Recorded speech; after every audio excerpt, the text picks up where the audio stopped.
मोर परमाराध्या विश्व कल्याणमयी बड़मा परम पूज्यपात बड़दा परम पूज्यपात श्री श्री आचार्य देव इष्ट परिवार समस्तଙ୍କ ଶ୍ରୀପଦ ପଙ୍କଜରେ ମୋର ଅନନ୍ତ କୋଟି ପ୍ରଣାମ।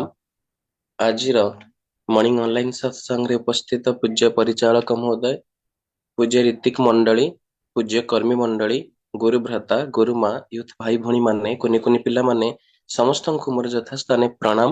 ଜୟ ଗୁରୁ। ଆଜିର ସତ୍ସଙ୍ଗରେ ମିଳିତ ଭାବେ ଏ ଯେ ପରିବାର ଠାକୁରଜୀଙ୍କର ପାଦ ପଙ୍କଜରେ ଭୋଗ ପ୍ରଦାନ କରିଛନ୍ତି, ତାଙ୍କ ପରିବାରର, ତାଙ୍କ ପରିବେଶର ସାର୍ବିକ ମଙ୍ଗଳ ପରମ ଦରଦୀଙ୍କ ପାଦ ପଙ୍କଜରେ କାମନା ରଖେ। ସତ୍ସଙ୍ଗର ପରିବେଶ ଖୁବ ସୁନ୍ଦର ପରିବେଶ। ଏପର୍ଯ୍ୟନ୍ତ ଭଜନ କୀର୍ତ୍ତନ ଖୁବ ସୁନ୍ଦର ଭାବରେ ହେଇ ଆସୁଥିଲା। ଆଲୋଚନାର ପର୍ବ, ଯେମିତି କୁହାଯାଏ ଯେ ଦୁନିଆରେ ସବୁଠୁ ଫାଷ୍ଟ ଚାଲୁଥିବା ଜିନିଷଟା କଣ, ଏମିତି ମେକାନିକାଲି ଆନ୍ସର ଆସେ ଯେ ଲାଇଟର ସ୍ପିଡ। କିନ୍ତୁ ତାଠୁ ବି ଫାଷ୍ଟ ଚାଲେ ମନ। ଆଉ ମନ ଏତେ ଫାଷ୍ଟ ଚାଲେ ଯେ ତାକୁ କେହି ଆୟତ୍ତରେ ରଖିପାରନ୍ତିନି। ଆଉ ମନକୁ ଆୟତ୍ତରେ ରଖିପାରନ୍ତିନି ବୋଲି ଆଜି ଏଇ ମଣିଷର ଯୋଉ ଅସମ୍ଭବ ସମ୍ଭାବନା ଗୁଡିକ ଥାଏ, ସେଗୁଡିକ ବି ତା ହାତରୁ ଖସିଯାଏ। ସତ୍ସଙ୍ଗ ଜଗତରେ ଗୋଟେ ଏଭଳି ସମୟ ଥିଲା ଯେତେବେଳେ କୁହାଯାଉଥିଲା ଯେ ତୁମେ ଦୀକ୍ଷା ଦେଇଦିଅ, ବା ସେ ଲୋକଟିର ମାଇଣ୍ଡରେ ସତ୍ ମନ୍ତ୍ରଟି ଖାଲି ଥରେ ଶୁଣେଇ ଦିଅ। ଆଉ ସେ ସତ୍ ମନ୍ତ୍ରଟା କେବଳ ଶୁଣିବା, ଯେ ତାର ବୋଧେ କର୍ମଫଳକୁ ନେଇକି ସେତିକି ଥିଲା କେବଳ ଏଇ ଜନ୍ମରେ ସତ୍ ମନ୍ତ୍ର ଶୁଣିବ। କିନ୍ତୁ ସେତେବେଳେ ମାଇଣ୍ଡରେ ଏମିତି ଆନ୍ସର ଆସୁଥିଲା ଯେ ଯଦି ମଞ୍ଜି ଲଗାଗଲା ଆଉ ତାହେଲେ ଯଦି ଉପଯୁକ୍ତ ଭାବରେ ନ୍ୟୁଟ୍ରିଏଣ୍ଟ ଦିଆଗଲାନି, ଯଦି ସେ ପାଣି ପାଇଲାନି, ଯଦି ଠିକ ଆମାଉଣ୍ଟର ସେ ସନଲାଇଟ ପାଇଲାନି, ତାହେଲେ ସେ କେମିତି ବଢିବ। ତ କୁହାଯାଉଥିଲା ଯେ ସେତେବେଳେ ତୁମର ଭାବିବା ଦରକାର ନାହିଁ, ଠାକୁରଜୀ ବୁଝିବେ। କିନ୍ତୁ ସେ ସମୟ ଚେଞ୍ଜ ହେଇଯାଇଛି। ଏବେ ଯୋଉ ମଞ୍ଜି ପୋତା ହଉଥିଲା, ସେ ଗଛ କେମିତି ଉଠିବ, କେମିତି ପର୍ଟିକୁଲାର ଭାବରେ ନରିଶ କରାଯିବ, କେମିତି କଲ୍ଟିଭେଟ କରାଯିବ, ସେ ଦାୟିତ୍ୱ ବି ସେଇମାନଙ୍କର ଯୋଉମାନେ ଗଛ ଲଗେଇଛନ୍ତି। ଯେମିତି ମାଳିର ଦାୟିତ୍ୱ ସେମିତି। ତେଣୁ ସେଥିପାଇଁ ଡିପି ୱାର୍କ ସତ୍ସଙ୍ଗ ଜଗତରେ ଏ ଆଲୋଚନା ଭିତରେ ଦେଇକି ଯଜନ ଯାଜନ ଇଷ୍ଟପତି ସୁସ୍ଥିନୀ ସଦାଚାରର କଥା, ନାମ ଧ୍ୟାନର କଥା, ଠାକୁରଜୀଙ୍କ ଫିଲୋସଫିର କଥା, ଠାକୁରଜୀ ଯେ ମୋର କେତେ ସୁନ୍ଦର, ଠାକୁରଜୀ ଯେ କିଭଳି ଭଲ ପାଇବାର କଥା କହିଛନ୍ତି ସେ କଥା, ଠାକୁରଜୀ କିଭଳି ହେବା ପାଇଁ କହିଛନ୍ତି ସେ କଥା, ଠାକୁରଜୀଙ୍କର ଗୁଣାବଳୀ, ଠାକୁରଜୀଙ୍କ କ୍ୟାରେକ୍ଟରିଷ୍ଟିକ୍ସ, ଠାକୁରଜୀଙ୍କ ପ୍ରତ୍ୟେକଟି ବାଣୀର ବ୍ୟାଖ୍ୟା, ଏ ସତ୍ୟାନୁସରଣର ଆନାଲିସିସ୍ ଠାରୁ ଆରମ୍ଭ କରିକି ଠାକୁରଜୀଙ୍କର ଆଲୋଚନା ପ୍ରସଙ୍ଗ, ନାନା ପ୍ରସଙ୍ଗ, ଇଷ୍ଟ ପ୍ରସଙ୍ଗ, ସେ ସମସ୍ତର କଥା ସବୁ କିଛି ଡିସ୍କସ ହଉଛି। କିନ୍ତୁ ମୁଁ ଭାବେ ଯେମିତି ପାଠ ପଢିବା ଭିତରେ ଦେଇକି ମଣିଷ ପାଠ ପଢେ, ଗୋଟେ ବେସିକ ଏଜୁକେସନ ତା ସ୍କୁଲରେ ଗ୍ରହଣ କରେ, ତାପରେ 11-12 କରେ, ଯୋଉଟା ବେସିକ ଏଜୁକେସନରୁ ଆଉ ଟିକେ ହାୟର। 11-12 କଲା ପରେ ଯେ ଯେଉଁ ଫିଲ୍ଡରେ ଯିବା ପାଇଁ ଚାହେଁ ସେଇ ଫିଲ୍ଡରେ ଯାଇକି ଗ୍ରାଜୁଏସନ କରେ, ଏବଂ ଗ୍ରାଜୁଏସନରେ ବି ଚାକିରି ଅଛି। କିନ୍ତୁ ଗ୍ରାଜୁଏସନ ପରେ ଆଉ ଟିକେ ଅଧିକା ପଢିବା ପାଇଁ ପୋଷ୍ଟ ଗ୍ରାଜୁଏସନ କରେ। ଠିକ ସେମିତି ବେସିକ ଏଜୁକେସନ ସତ୍ସଙ୍ଗ ଜଗତରେ ଯାହା ଜଣେ ଦୀକ୍ଷା ଗ୍ରହଣ କଲା ପରେ କଣ କରିବା ଦରକାର, ସେ ଯୋଉ ପତ୍ରରେ ସବୁ ନିୟମ ଲେଖା ହେଇଛି, ମନ୍ତ୍ର ଲେଖା ହେଇଛି, ସ୍ୱତଃନୁଜ୍ଞାରେ ଆମେ ଯାହା ସବୁ ପାଠ କରୁ, କେମିତି ଯଜନ ଇଷ୍ଟପତି କରିବାର ଅଛି, ସୁସ୍ଥିନୀ ବ୍ରତ କେମିତି ମାନିବାର ଅଛି, ସଦାଚାର କେମିତି ପାଳନ କରିବାର ଅଛି, ଏସବୁ ବେସିକ ଏଜୁକେସନ ସମସ୍ତଙ୍କର ସରିଯାଇଛି। ତାପରେ ଯୋଉ 11-12ରେ ଆଉ ଟିକେ ବ୍ରୋଡନେସ୍ ଆସେ, ସେଟା ବାର ବାର ସତ୍ସଙ୍ଗ ଯିବା ଭିତରେ ଦେଇକି ମଣିଷର ସେ ଯୋଉ ଆକ୍ଟିଭେସନ ହେଇଯାଏ, ତାର ଯୋଉ ପ୍ରବୃତ୍ତିକୁ କେମିତି ସେ କଣ୍ଟ୍ରୋଲ କରିବ, ଠାକୁରଜୀଙ୍କର ମନ ଲାଖି କେମିତି ହବ, କେମିତି ଭଲ ପାଇବାକୁ ହୁଏ। ସାରା ଦୁନିଆ ଯେତେବେଳେ ପଇସା ପଛରେ ଗୋଡେଇଛି, କେମିତି ମଣିଷକୁ ନିଜର କରିବାର ଅଛି। ସାରା ଦୁନିଆ ଯେମିତି ତା ଜୀବନରେ ପ୍ରାୟୋରିଟି ପଇସାକୁ ଦେଇକି ଚାଲିଛି, କେମିତି ଯେତେବେଳେ ଠାକୁରଜୀ କହୁଛନ୍ତି ଏ ଯେ ମଣିଷ ମାନଙ୍କୁ ପ୍ରାୟୋରିଟି ଦେଇକି ଚାଲିବାର ଅଛି। ସାରା ଜୀବନ ସାରା ଯେମିତି ଆମେ ଭଲ ପାଇବାର କଥା ଶିଖି ଶିଖି ଆସିଛୁ, ଯେମିତି ଠାକୁରଜୀଙ୍କର ଭଜନରେ ବୋଲାଯାଏ, ସକଳ ପ୍ରେମରୁ ହତାଶ ହୋଇ ମୁଁ ଆଜି ତୁମରି ଦୁଆରେ ଠିଆ ହୋଇଛି। ତେଣୁ ଏ ଜୀବନରେ ସକଳ ପ୍ରେମ, ବିଭିନ୍ନ ପ୍ରକାର ଭଲ ପାଇବା ଆମେ ଦେଖୁ, ଶିଖୁ, କିନ୍ତୁ ଠାକୁରଜୀଙ୍କୁ ଧରିଲା ପରେ କେମିତି ଠାକୁରଜୀ ୟୁନିଭର୍ସାଲ ଲଭର କଥା ଶିଖେଇ ଦେଇଛନ୍ତି। ଆମେ ମାନେ ଆମ କର୍ମମୟ ଜୀବନରେ ଗୋଟେ ଲେଖା କର୍ମକୁ ନେଇକି ଯେତେବେଳେ ମଜି ରହୁ, ଠାକୁରଜୀ କେମିତି ଏ କର୍ମକୁ ବାଦ ଦେଇ ଆହୁରି ଅନେକ କର୍ମ ଅଛି ତା କଥା ଶିଖେଇ ଦେଇଛନ୍ତି। ଆମେ ମାନେ ଭାବୁ ଯେ କେବଳ ରିଟାୟାରମେଣ୍ଟ ପର୍ଯ୍ୟନ୍ତ ଏ କର୍ମ ପରେ ଜୀବନର ଶେଷ ହୋଇଯାଏ, କିନ୍ତୁ ଠାକୁରଜୀ ବୁଝେଇ ଦେଇଯାଇଛନ୍ତି ଏ ଜୀବନ ଏମିତି ଚାଲିଛି, ଦ ଫ୍ଲୋ ଅଫ ଏନର୍ଜି, ଜନ୍ମ ପରେ ଜନ୍ମ ଚାଲିଥିବ। ଏ ବ୍ରୋଡନେସ ଟା ଯେମିତି 11-12ରେ ପାଠ ପଢିଲା ଭଳି ଏସବୁ ଜିନିଷ ଆମର ଜ୍ଞାନ ଭିତରେ ଆସିଯାଏ। ତାପରେ ଯୋଉ ଗ୍ରାଜୁଏସନ ସମୟ, ସେ ଗ୍ରାଜୁଏସନ ସମୟରେ ମୁଁ ଭାବେ ମଣିଷ ଭିତରେ ସେତେବେଳେ ଭାବାନ୍ତର ସୃଷ୍ଟି ହୁଏ। ସେ କୋଶ୍ଚିନ୍ ଆସେ ଯେ ଠାକୁରଜୀ କିଏ, କାରଣ ଠାକୁରଜୀ କହିଛନ୍ତି ଯେ ମୂର୍ଖ ଭକ୍ତ ଚାହେଁନି, ମୁଁ ଜ୍ଞାନୀ ଭକ୍ତ ଚାହେଁ। ଆଉ ଜ୍ଞାନୀ ଭକ୍ତ ମାନେ ନୁହେଁ ଯେ ଯୁକ୍ତି ଯୁକ୍ତ ଭିତରେ ଦେଇକି ପ୍ରତ୍ୟେକଟି କ୍ଷେତ୍ରରେ କଂକ୍ରିଟ ମେଣ୍ଟାଲିଟି ହେଇକି ତାଙ୍କୁ ବୁଝିବାକୁ ଚେଷ୍ଟା କରିବ, ସେମିତି ନୁହେଁ। ଆବଷ୍ଟ୍ରାକ୍ଟ ମେଣ୍ଟାଲିଟି ଭିତରେ ଦେଇକି ତାଙ୍କୁ ବୁଝିବା ହେଲେ ମଧ୍ୟ ମନରେ ଏ କୋଶ୍ଚିନ୍ ଟା ସଦାବେଳେ ଆସେ ଯେ ଠାକୁରଜୀ କିଏ, ଆଉ ସେ ମତେ ଦୟାକରି ଏ ପୃଥିବୀକୁ କଣ ପାଇଁ ପଠେଇଛନ୍ତି। ଆର କାରଣଟି ହେଲା, ଯେମିତି ଆମେ ଠାକୁରଜୀଙ୍କର ପ୍ରେୟାର ବୋଲିଲା ବେଳେ ଆମେ କହୁ ଯେ ଏମିତି ନାମ ଯେ କେହି ଭେଦ ଜାଣି ନାହାନ୍ତି, ଆଉ ଯିଏ ଜାଣିଛି ସେ ପୁନର୍ବାର ଏ ଜଗତରେ ଜନ୍ମ ହୁଏ ନା। ତାମାନେ ଯଦି ମୁଁ ପୁନର୍ବାର ଏ ଜଗତରେ ଜନ୍ମ ହୋଇଛି, ତାହେଲେ ମୁଁ ଭେଦ କରିପାରିନି। ଯଦି ପୁନର୍ବାର ଏ ଜଗତରେ ମତେ ଜନ୍ମ ହେବାକୁ ପଡିଲା, ତାହେଲେ ଯୋଉ ମାଫିକ ହେଲେ ଠାକୁରଜୀଙ୍କର ଚରଣରେ ମୁଁ ମୋର ସ୍ଥାନ ପାଇପାରିବି, ସେ ସ୍ଥାନ ଟିକକ ପାଇନି। ମୋ ପ୍ରବୃତ୍ତିରେ ପଡିକି, ମୋ କର୍ମରେ ପଡିକି, ସେ ପ୍ରାରବ୍ଧ କ୍ରିୟମଣ ସଞ୍ଚିତ କର୍ମକୁ ନେଇକି ମୁଁ ପୁନର୍ବାର ଜନ୍ମ ହେଇଛି।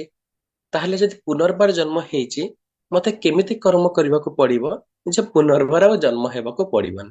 ଯେମିତି କୁହାଯାଏ, ଏଇ ଗୋବିନ୍ଦପୁର ସତ୍ସଙ୍ଗର ପରିବାରରେ ମୁଁ ବହୁତ ବାର ଯୋଗଦାନ କରିଛି। ଥରେ ଆଲୋଚନା ରଖିଲେ କଥା ଯଦି ଅଧା ରହିଯାଏ, ପୁଣି ପୁନର୍ବାର ସୁଯୋଗ ମିଳେ କହିବା ପାଇଁ। ତେଣୁ ମନରେ ପ୍ରଶ୍ନ ଆସେ ଯେ ଯଦି କଥା କହିବା ଭିତରେ ଦେଇକି ଯଦି ଟିକେ କଥାଟା ଭଲ ହେଇଯାଉଛି, ବହୁ ଲୋକଙ୍କୁ ପସନ୍ଦ ଆସୁଛି, ତାହେଲେ ସେମାନେ ପୁନର୍ବାର ଇନଭାଇଟ କରନ୍ତି ଯେ ଆଉ ଥରେ କୁହ। ଠିକ ସେମିତି ଏ ପୃଥିବୀକୁ ଆସିଲା ପରେ ମୁଁ ଏମିତି କର୍ମ କରିପାରୁନି ଯେ ମୁଁ ଆଉ ଗୋଟେ ଫିଲ୍ଡ କ୍ରିଏଟ କରିପାରୁନି ଯେ ମୁଁ ପୁନର୍ବାର ଜନ୍ମ ହେବି। କେବଳ କଥାର ମଧୁରତାରେ ବହୁତ ଲୋକଙ୍କୁ ମୁଁ ଆଟ୍ରାକ୍ଟ ସିନା କରିଦେଇ ପାରୁଛି, କିନ୍ତୁ ଚରିତ୍ରର ମଧୁରତାରେ ସେତିକି ଫିଲ୍ଡ କ୍ରିଏଟ କରିପାରୁନି ଯେ ପୁନର୍ବାର ଜନ୍ମ ହେବି। କାରଣ ସେଥିପାଇଁ ତ ଠାକୁରଜୀ ସେନ ପ୍ରଶ୍ନ ପଚାରିଥିଲେ ଆଉ କହିଥିଲେ ଯେ ଏ ସଂସାରରେ ଏମିତି ଅନେକ ପୁଣ୍ୟାତ୍ମା ଅଛନ୍ତି ଯୋଉମାନେ ଜନ୍ମ ନେଇ ପାରୁନାହାନ୍ତି।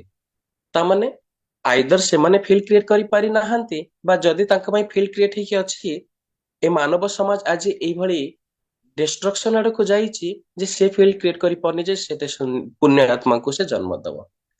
ତେଣୁ ସେଥିପାଇଁ ଡିପି ୱାର୍କ, ଏ ଡିପି ୱାର୍କ ସେତେବେଳେ ଶ୍ରୀକୃଷ୍ଣ କରିଥିଲେ ଅର୍ଜୁନକୁ ନେଇକି। ଯେମିତି ଶଙ୍କୁନିଙ୍କର ଗୋଟେ ବହୁତ ବଡ ସୁନ୍ଦର ଡାଇଲଗ ଅଛି ଯେ रणभूमि में युद्ध करने से पहले मन भूमि में युद्ध करना पड़ता है। ରଣଭୂମିରେ ଯୁଦ୍ଧ କରିବା ପୂର୍ବରୁ ମନର ଭୂମିରେ ଯୁଦ୍ଧ କରିବାକୁ ପଡିବ। ଆଉ ଏ ମନର ଭୂମିରେ ଯୁଦ୍ଧ କରିବା ପାଇଁ ତ ସେ 100 ଭାଇଙ୍କୁ ଛୋଟ ବେଳୁ ତାଙ୍କ ଭିତରେ ସେ ଜେଲସି ଆଙ୍ଗର ଭରିବାକୁ ଆରମ୍ଭ କରିଥିଲେ। କିନ୍ତୁ ସେଇ ଜେଲସି ଆଉ ଆଙ୍ଗରଟା ଅର୍ଜୁନଙ୍କ ଭିତରେ ନଥିଲା। ତେଣୁ ଅର୍ଜୁନ ଯେତେବେଳେ ରଣଭୂମିରେ ଆସିଲେ, କିନ୍ତୁ ତାଙ୍କ ମନଭୂମିରେ ତାଙ୍କର ପରିବାରକୁ ନେଇ କେତେ ପବିତ୍ରତା ଯେତେବେଳେ ଶ୍ରୀକୃଷ୍ଣ ଏଟା ଦେଖିଲେ, ସେଥିପାଇଁ ତ ବିଶ୍ୱରୂପ ଦେଖେଇଥିଲେ। ସେଥିପାଇଁ ତ ତାଙ୍କୁ ସତ୍ କୋଉଟା, ଅସତ୍ କୋଉଟା, ଧର୍ମ କୋଉଟା, ଅଧର୍ମ କୋଉଟା ଶିଖେଇଥିଲେ। ଏବଂ ଧର୍ମକୁ ସ୍ଥାପନ କରିବାକୁ ହେଲେ କେମିତି ଅଧର୍ମର ବିନାଶ ନିହାତି ଭାବରେ ଆବଶ୍ୟକତା, ସେ କଥା ଶିଖେଇଥିଲେ। ତେଣୁ ଏ ଡିପି ୱାର୍କଟା ତ ସେତେବେଳେ କୃଷ୍ଣ ଅର୍ଜୁନଙ୍କୁ ନେଇ କରିଥିଲେ। ସେଇ ଡିପି ୱାର୍କ ତ ଠାକୁରଜୀ ଭଲ ପାଇବା ଭିତରେ ଦେଇକି ଆମକୁ ଦେଖେଇ ଦେଇଛନ୍ତି। ହେମକବିଙ୍କ ଜାଗାରେ ଯଦି ଆଉ ଏକ୍ସ ୱାଇ ଜେଡ୍ କେହି ବି ଥାନ୍ତା, ଠାକୁରଜୀଙ୍କ ଜାଗାରେ ଯଦି ଏକ୍ସ ୱାଇ ଜେଡ୍ କେହି ବି ଥାନ୍ତା, ତାହେଲେ ସେ ଏତେ ସୁନ୍ଦର ଭାବରେ ହେମକବିଙ୍କୁ ଆକ୍ସେପ୍ଟ କରିନଥାନ୍ତା। କିନ୍ତୁ ଠାକୁରଜୀ ଭଲ ପାଇବା ଭିତରେ ଦେଇକି ହେମକବିକୁ ଚେଞ୍ଜ କରିଦେଇଛନ୍ତି। ଏ ଯେ ଅନନ୍ତ ମହାରାଜ କିଶୋରୀ ମୋହନ ବାର ବାର ପ୍ରବୃତ୍ତିରେ କେତେ ଥର ପଡିଛନ୍ତି।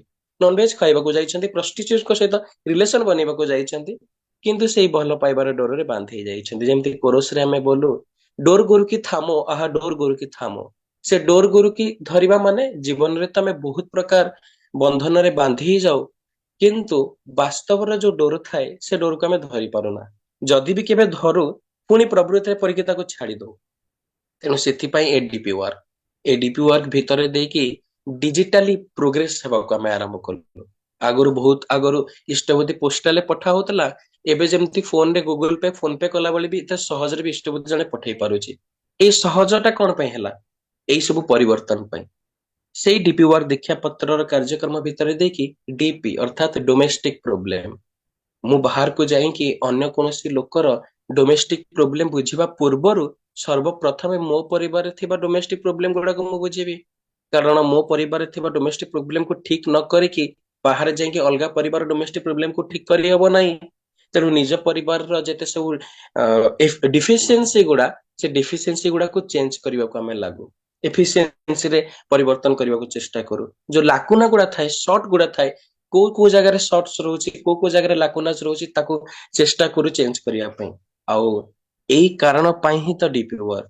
ତେଣୁ ନିଜ ନିଜ ପରିବାରରେ ଯୋଉ ସବୁ ଲାକୁନାସ ଥିଲା, ଯୋଉ ମତାନ୍ତର ମନାନ୍ତର ଥିଲା, ଲୋକଙ୍କ ପାଖରେ ଟାଇମ ନଥିଲା ତାକୁ ଠିକ କରିବା ପାଇଁ, କିନ୍ତୁ ଡିପିଆର ଭିତରେ ଦେଇ ନିଜ ପରିବାରକୁ ଠିକ କରିବାର ସଙ୍ଗେ ସଙ୍ଗେ ଅନ୍ୟ ପରିବାରକୁ ବି ଠିକ କରିବା ପାଇଁ ଯାଉଛୁ। ତେଣୁ ଅନ୍ୟକୁ ବଞ୍ଚେଇ ନିଜେ ବଞ୍ଚିବା ହିଁ ଧର୍ମ। ଆଉ ଏଇ ଅନ୍ୟକୁ ବଞ୍ଚେଇ ନିଜେ ବଞ୍ଚିବା ଭିତରେ ଦେଖି ଆଠୁ ସୁନ୍ଦର ଆଉ କଣ ହେଇପାରେ? ଯେମିତି ବହୁ ଲୋକଙ୍କୁ ପଚରାଯାଏ ମେଡିକାଲ ପ୍ରଫେସନ ଭିତରେ ଡକ୍ଟର ହେବା ପାଇଁ କଣ ପାଇଁ ତୁମର ଇଚ୍ଛା? ସେ କୁହନ୍ତି ସମାଜର ସେବା କରିବା ପାଇଁ। କିନ୍ତୁ ମୁଁ ଭାବେ ଯେ ଡକ୍ଟର ହିସାବରେ ବହୁତ ଫି ଲୋକଙ୍କ ଠାରୁ ଆକ୍ୱାର କରିକି ତାଙ୍କର ଚିକିତ୍ସା କରିବା ଠାରୁ ତ ଫାର ବେଟର ମାଗେଣାରେ ଏକଦମ ଫ୍ରିଲି ଯାଇକି ଲୋକଙ୍କ ଘରେ ଘରେ ବୁଲିକି ଡୋର ଟୁ ଡୋର ବୁଲିକି ତାଙ୍କର ସମସ୍ୟାକୁ ସମାଧାନ କରିବା। ତାହେଲେ ସେଇ ଯୋଉ ଡିପୁଆର ଭିତରେ ଦେଇକି ଯୋଉ ସେବା ମଣିଷ କରୁଛି, ତାର ବହୁ ଜନ୍ମର ଯୋଉ କର୍ମଫଳ, ଯଦି କିଛି କୁକର୍ମ ଥାଏ ସେଟା ଖଣ୍ଡିତ ହେଇଯାଉଛି, ଏମିତି ମୁଁ ଭାବେ। ପୂଜନ ଅବିନ୍ଦ ବସିଥିଲେ, ପାଖରେ ବହୁ ଜଣ ବସିଛନ୍ତି, ତା ଭିତରେ ମୋ ମାମୁଁ ବି ବସିଛନ୍ତି। ପୂଜନ ଅବିନ୍ଦ ଜଣ ଜଣ କରି ପଚାରୁଛନ୍ତି ଡିପି ୱାର୍କ ମାନେ କଣ ବୁଝିଛ? ଏବଂ ଅନେକ ଜଣ ଅନେକ ପ୍ରକାର ଉତ୍ତର ଦଉଛନ୍ତି। ଆଉ ଉତ୍ତର ସାଧାରଣ ଭାବେ ମୁଁ ବି ଯାହା ଭାବେ ସେଇଭଳି ଉତ୍ତର ଦଉଛନ୍ତି। ହଠାତ୍ ମାମୁଁଙ୍କୁ ପଚାରିଲେ, ମୋ ମାମୁଁ ବସିଥିଲେ, ତାଙ୍କୁ ପଚାରିଲେ ଆପଣ ଡିପି ୱାର୍କ ମାନେ କଣ ବୁଝିଛନ୍ତି? ମାମୁଁ ଉତ୍ତର ଦେଇ କହୁଛନ୍ତି ଯେ ମୁଁ ବୁଝେ ଯେ ମାଗେଣା ବୁଲିବ, ସବୁ ଗୁରୁ ଭାଇଙ୍କୁ ଗଲେ ଘରକୁ ଗଲେ ସେମାନେ ତ ଏମିତି ଖାଲି ପେଟରେ ଛାଡିବେନି, ଖାଇବାକୁ ଦେବେ।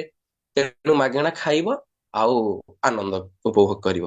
ଯଦି କୌଣସି ଜାଗାରେ ଆବଶ୍ୟକତା ପଡେ, ମନକୁ ଲାଗେ ଯେ ଠାକୁରଙ୍କ କଥା ଏଠି କହିବାର ଆବଶ୍ୟକତା ଅଛି, ତାହେଲେ କହିବେ, ନହେଲେ କହିବେନି।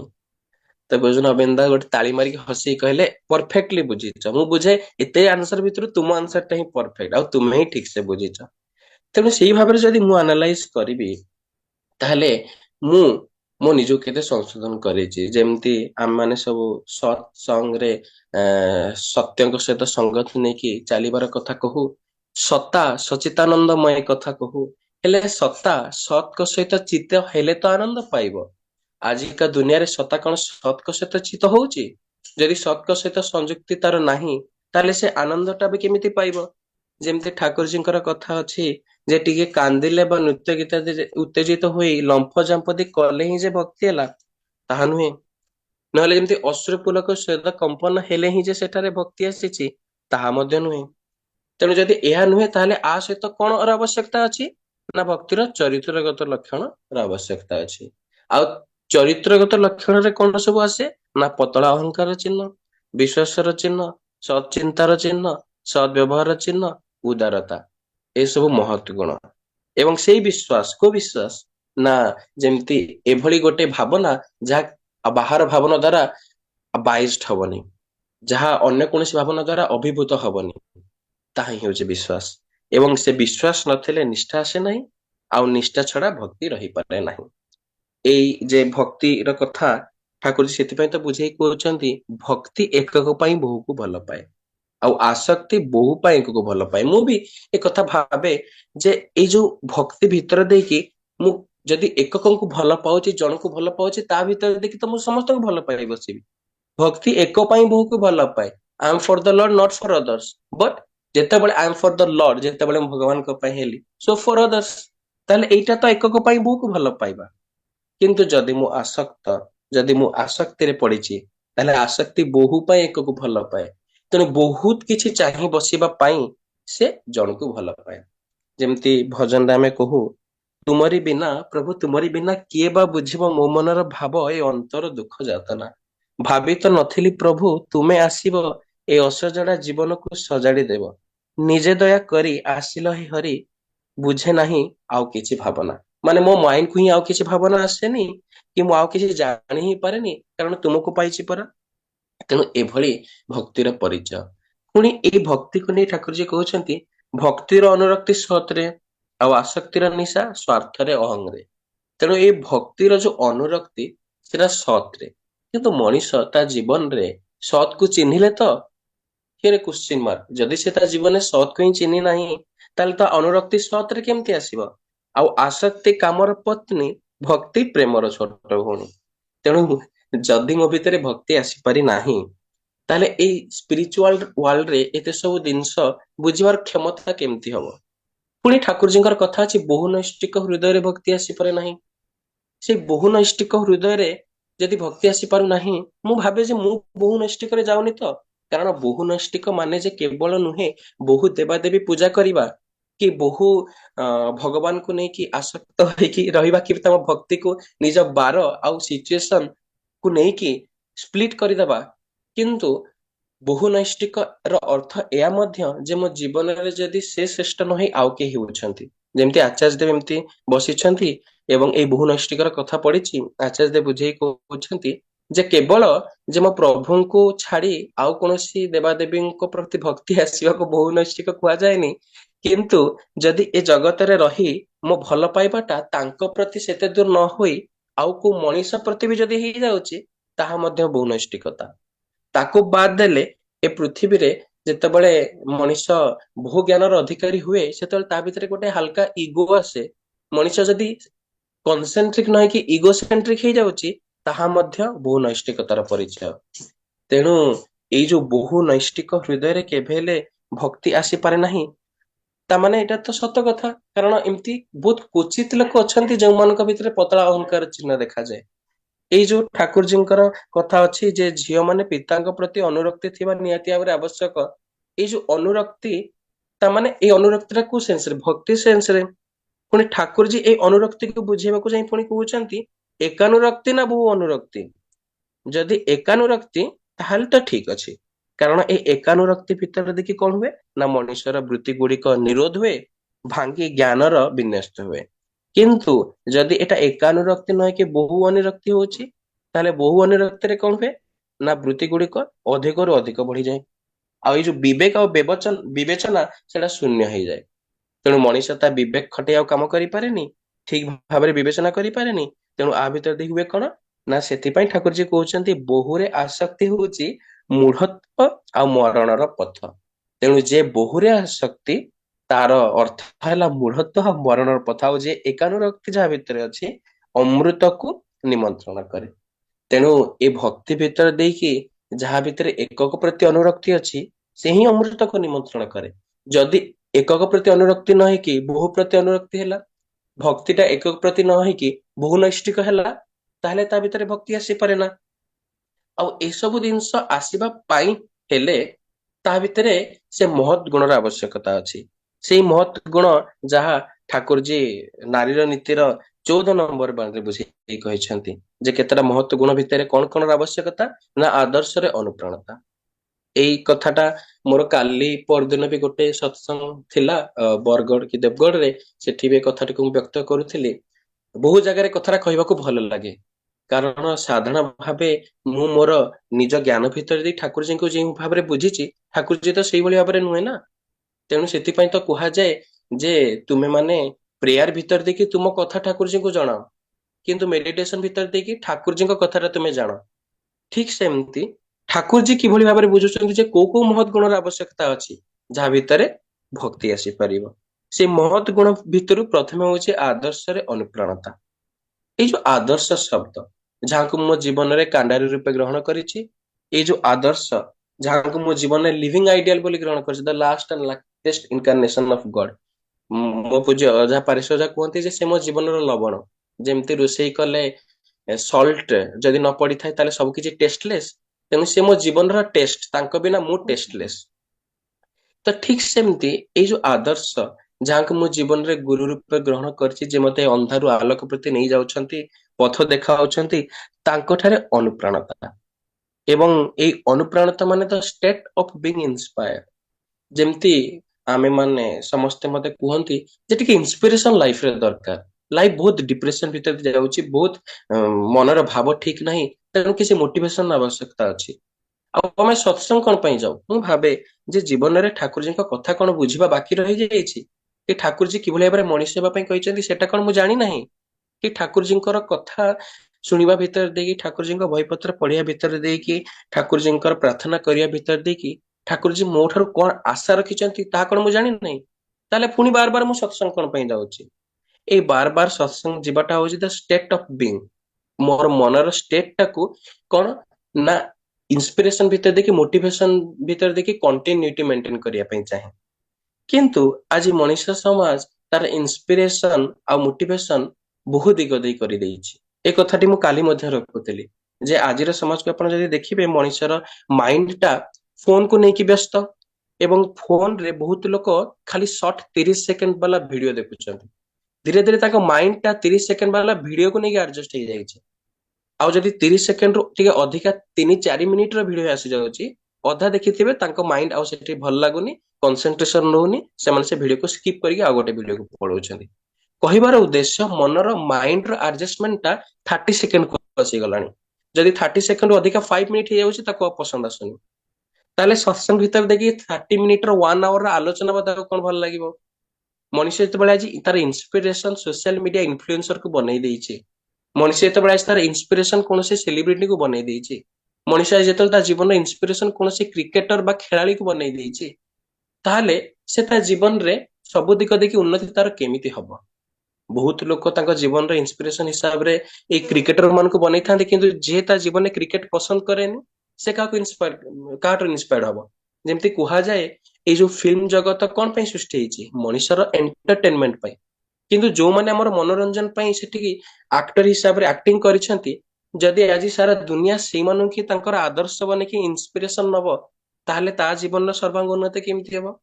ତେଣୁ ଇନ୍ସପିରେସନ ନେବାଟା କିଛି ଭୁଲ କଥା ନୁହେଁ, କିନ୍ତୁ ମନରେ ଗୋଟେ ଭାବାନ୍ତର ସୃଷ୍ଟି ହୁଏ, ଗୋଟେ କୋଶ୍ଚିନ୍ ଆସେ ଯେ ଯୋଉ ଲୋକ ଗୋଟେ ଦିଗ ନେଇକି ଚରମରେ ପହଞ୍ଚିଛି, ମଣିଷ ତାଠୁ ଇନ୍ସପାୟାର ହବ, ନା ଯେ ସବୁ ଦିଗ ନେଇକି ଚରମରେ ପହଞ୍ଚିଛନ୍ତି, ମଣିଷ ତାଙ୍କଠୁ ଇନ୍ସପାୟାର ହବ? ଆଉ ଯିଏ ତାର କର୍ମ, ହାର୍ଡ ୱାର୍କ, ଡେଡିକେସନ, ପରସିଭରେନ୍ସ ଭିତରେ ଦେଖି କେବଳ ଗୋଟେ ଦିଗ ଦେଖି ତାର ଲାଇଫର ଶ୍ରେଷ୍ଠତ୍ୱ ହାସଲ କରିଛି, ତାଙ୍କଠାରୁ ଇନ୍ସପିରେସନ ନେଇକି ଲାଭ ବା କଣ? କିନ୍ତୁ ଯେ ଜୀବନର ସବୁ ଦିଗ ଦେଖି ମତେ ଫୁଲଫିଲ କରି ଚାଲିଛନ୍ତି, ଯଦି ମୁଁ ତାଙ୍କ ଠାରୁ ଇନ୍ସପିରେସନ ନିଏ, ଯଦି ମୁଁ ଆଜି କୌଣସି କ୍ରିକେଟର କି ସେଲିବ୍ରିଟିଙ୍କର ଫ୍ୟାନ ନହେଇକି ଠାକୁରଜୀଙ୍କର ଫ୍ୟାନ ହୁଏ, ତାହେଲେ ମୋର ବ୍ୟକ୍ତିତ୍ୱ କେଉଁଭଳି ଭାବରେ ବଢିବ?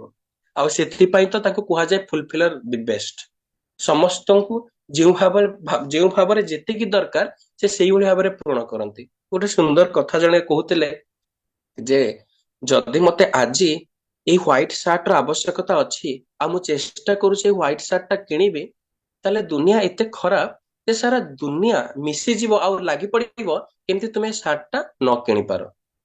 କିନ୍ତୁ ଠିକ ତାର ନେକ୍ସଟ ପରଦିନ ମୁଁ ଅନୁଭବ କରିବି, ଏ ହ୍ୱାଇଟ ସାର୍ଟଟା ବୋଧେ ଏଥିପାଇଁ କିଣି ପାରିଲିନି, କାରଣ ମତେ ଗୋଟେ ବ୍ଲେଜରଟେ ଗିଫ୍ଟ ମିଳିବାର ଥିଲା। ତେଣୁ ଜୀବନଟା ବି ଠିକ ସେଇଭଳି।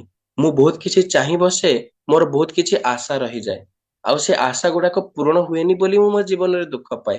କିନ୍ତୁ ଠାକୁରଜୀ ତାକୁ ଆହୁରି ସୁନ୍ଦର ଭାବରେ ମୋ ଜୀବନଟାକୁ ମୋଠୁ ଦେଖିପାରନ୍ତି ତ, ତେଣୁ ସେଥିପାଇଁ ତ ଏ ଆଶା ଗୁଡାକ ପୂରଣ ହୁଏନି। ଲେଟ୍ ଇଟ୍, ମୋର କଥା କହିବା ଭିତରେ ଦେଖି ମୁଁ ଡାଇଭର୍ଟ ହେଇଯାଉଛି ଟପିକରୁ। ତେଣୁ ସେ ମହତ ଗୁଣ ଭିତରେ ଆଦର୍ଶରେ ଅନୁପ୍ରାଣତା। ତେଣୁ ଆଦର୍ଶରେ ଅନୁପ୍ରାଣତା ମାନେ ଇନ୍ସପାୟାର୍ଡ ହେଇକି ରହିବା। କାହାକୁ? ନା ଠାକୁରଜୀଙ୍କୁ ନେଇକି। ମାନେ ମୋ ଜୀବନରେ ମୁଁ ଫ୍ୟାନ, କିନ୍ତୁ ଆଉ କାହାର ନୁହେଁ, କୌଣସି ମଣିଷର ନୁହେଁ, ଠାକୁରଜୀଙ୍କର। ସେମିତି ସେବାରେ ଦକ୍ଷତା, ଏଇ ସେବା ଭିତରେ ଦେଇକି ମଣିଷ ଆଜି ବହୁତ ଲୋକଙ୍କର ସେବା କରୁଛି। ଏଇଠି ଦେଖିବାକୁ ମିଳେ ଯେ ଲୋକ ସେବା କରିବା ଭିତରେ ଦେଇକି ନିଜ ପିତାମାତାଙ୍କ ସେବା ତ କରନ୍ତି କରନ୍ତି, ତା ସହିତ ପୁଣି ଓଲ୍ଡ ସେଣ୍ଟର ଖୋଲିକି ଆହୁରି ତାଙ୍କ ପିତାମାତାଙ୍କର ଏଜ ର ବହୁତ ପ୍ୟାରେଣ୍ଟସ ମାନଙ୍କର ବି ସେବା କରନ୍ତି। ପୁଣି ଲୋକ ତାକୁ ଟିକେ ଫର୍ଦର ବଢେଇକି ଏନଜିଓ ଭିତରେ ଦେଖି ବହୁତ ପଶୁଙ୍କର ବି ସେବା କରନ୍ତି। ଏଇଠି ଆମେ ଯୋଉ ରହୁଛୁ, ଆମର ପାଖରେ ଏଠି ଗୋଟେ ଗୋ ସେବା କେନ୍ଦ୍ର ଅଛି।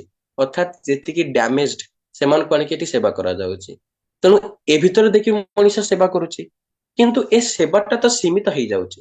ଯଦି କେବଳ ମୁଁ ଗୋଟେ ଆନିମଲ, କି କେବଳ ମଣିଷ, କି ପର୍ଟିକୁଲାର କେତେଟା ଆନିମଲ, କି ପର୍ଟିକୁଲାର କେତେଟା ଡ୍ୟାମେଜଡ ଆନିମଲ, ସେମାନଙ୍କୁ ନେଇକି ସେବା ଦଉଛି, ତାହେଲେ ମୋ ସେବାଟା ତ ସୀମିତ।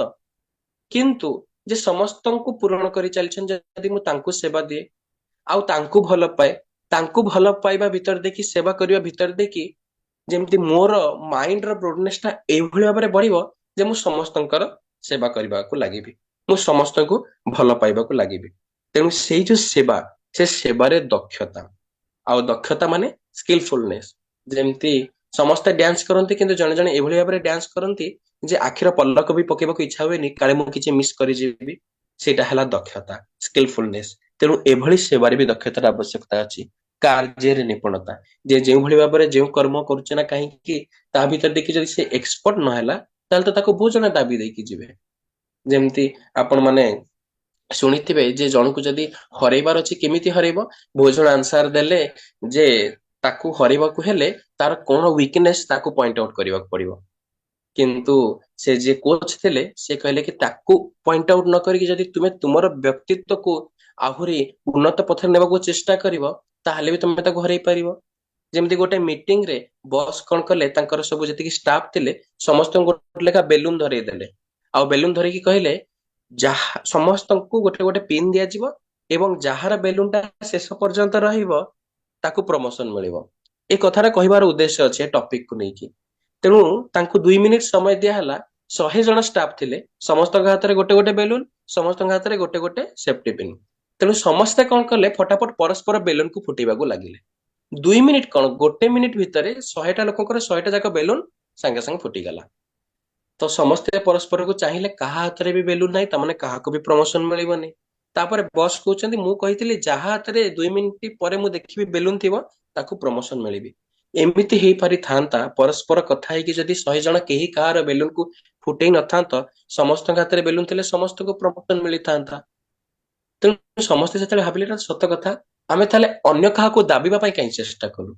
ଠିକ ସେମିତି ମଣିଷର ମନ ଏମିତି, ସେ ଆହୁରି ଆଗକୁ ବଢିବା ପାଇଁ ହେଲେ ସେ କେମିତି ପରିଶ୍ରମ କରିବ ସେ କଥା ନ ଭାବିକି ଆଉ କାହାକୁ କେମିତି ଦାବିବ ସେ କଥା ଭାବେ। ଯେମିତି ଏ କଥା ମୁଁ ଶୁଣିଥିଲି, ଆ ଭିତରେ ସତ୍ୟତା ଅଛି କି ନାହିଁ ମୁଁ ଜାଣିନି। ମତେ ଜଣେ କହୁଥିଲେ ଯେ ପରମ ପୂଜ୍ୟପା ଶ୍ରୀ ବରଦା 2ଟା ବାଡି ଦେଖିକି କହିଲେ, ଆଚ୍ଛା ଏଇ ବାଡିକୁ ଯଦି ମୁଁ ଏଇ ବାଡି ଠାରୁ ବଡ କରିବି ତାହେଲେ ମତେ କଣ କରିବାକୁ ପଡିବ? ତେଣୁ ଜଣେ କଣ କଲେ, ସେ ବାଡିଟାକୁ ଭାଙ୍ଗି ଦେଇ କହିଲେ ବାଡି ଛୋଟ ହେଇଗଲା। କିନ୍ତୁ ବଡଦା ବୁଝେଇ କହୁଛନ୍ତି, ଆଉ ଗୋଟେ ଯଦି ବଡ ବାଡି ଆଣିଲି ତାହେଲେ ବି ତ ବଡ ହେଇପାରେ। ତାମାନେ ଏଇ ଯୋଉ ପଜିଟିଭିଟି, ମଣିଷ ଭିତରେ ଏଇ ଯୋଉ ନେଗେଟିଭିଟିକୁ ଦୂରୀଭୂତ କରିବା ପାଇଁ ଏଇ ଯୋଉ ପଜିଟିଭିଟିର ଆବଶ୍ୟକତା ଅଛି। ସେଇ ବ୍ୟକ୍ତି କାର୍ଯ୍ୟ ଭିତରେ ଦେଖି ଯଦି ମଣିଷ ଏକ୍ସପର୍ଟ ନ ହେଇଛି, ତା କାର୍ଯ୍ୟ ଭିତରେ ଦେଖି ଯଦି ମଣିଷ ସେତିକି ଦକ୍ଷତା ହାସଲ ନ କରିଛି, ତାହେଲେ ତାକୁ ବହୁତ ଲୋକ ଚାପି ଦେଇ ଆଗକୁ ବଢିଯିବେ। ଆଉ ଏଇଟା ଜୀବନର ଗୋଟେ ଏଭଳି ରେସ୍, ଯଦି କୌଣସି ଜାଗାରେ ଟିକେ ମୁଁ ଥକି ଯାଇକି ଟିକେ ରେଷ୍ଟ ନେଇ ଯାଉଛି ତାହେଲେ ମଧ୍ୟ ହାରିଯିବି। ତେଣୁ ସେଥିପାଇଁ ପ୍ରତ୍ୟେକଟି ମୁହୂର୍ତ୍ତରେ କର୍ମ କରିବା ଭିତରେ ଦେଖି ସେଇ ଏକ୍ସପର୍ଟ ହେବା ବି ନିହାତି ଭାବରେ ଆବଶ୍ୟକତା ଅଛି। ପୁଣି ଠାକୁରଜୀଙ୍କ କଥାରେ ଅଛି, କଥାରେ ମିଷ୍ଟତା। ଯେମିତି କଥା ଏମିତି କହୁଥିବ ଯେ ମଣିଷର ଦେହରେ ଲାଗି ଯାଉଥିବ, କଥାଟାରେ ମିଷ୍ଟତା ଥିବ କିନ୍ତୁ କଥାଟା ସତ ମଧ୍ୟ ଥିବ। ଯେମିତି କୁହାଯାଏ ଯେ ବହୁ ଜାଗାରେ ନିଜେ ଫେମସ ହେବା ପାଇଁ କି ଲୋକଙ୍କ ପ୍ରଶଂସା ଆଶାରେ ମୁଁ ଏମିତି ଜାଗାକୁ ପଳାଏ ଯୋଉଠି ମୋର ଧର୍ମ ପ୍ରତିଷ୍ଠା ହୁଏନି।